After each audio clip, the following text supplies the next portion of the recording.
District Attorney and I have spoken about the FBI standard and understanding and being transparent as to how we present our data to our citizens, more specifically with regards to clearance rates. Clearance rates is the inclusion of clearance by arrest as well as clearance by exception, and that is an FBI standard. But we also report, and I think it is equally important that we report solve rate as well.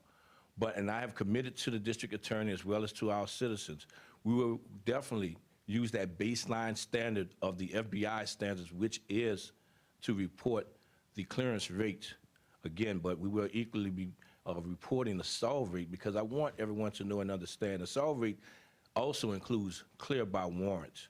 And in clearance by warrant, it is not to fluff any numbers. It is about letting the victims know, letting the family members of the victims know that we are consistently and constantly working on these cases and obtain warrants. While we still have to locate these individuals, we have obtained warrants for certain individuals in certain crimes. So it is important that we definitely report both, but the baseline agreement is what we agreed upon, which is that clearance rate. So thank you for that agreement.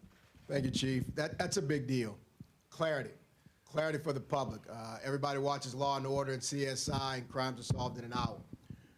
But what the Chief is talking about is the reality of what we're dealing with in real time in law enforcement in America today.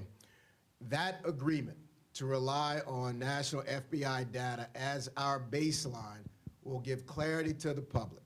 And as Councilmember Harris said in meetings, relying on one data set. So every agency is talking about apples and not apples to oranges.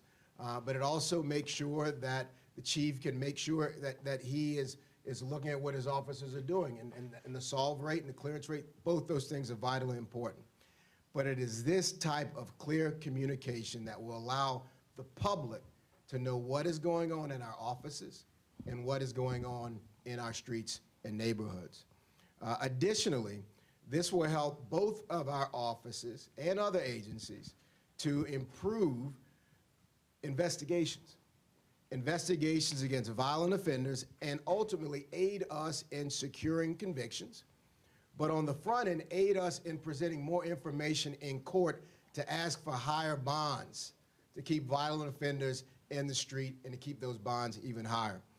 The NOPD has gone a step further as well, not just in terms of this baseline, but the chief and the NOPD have agreed to follow the National Data Reporting Standards as stipulated by the National Incident Reporting System, known as NIBUS. That's correct, Chief? Yes. In addition to the state standards, as well as the Louisiana Incident-Based Reporting System, which is LIBORS, which is currently followed. This is a major step. This is taking the city of New Orleans to the national best standards in terms of how incidences are reported, which is going to help us track that information, but more importantly, help the public track that information.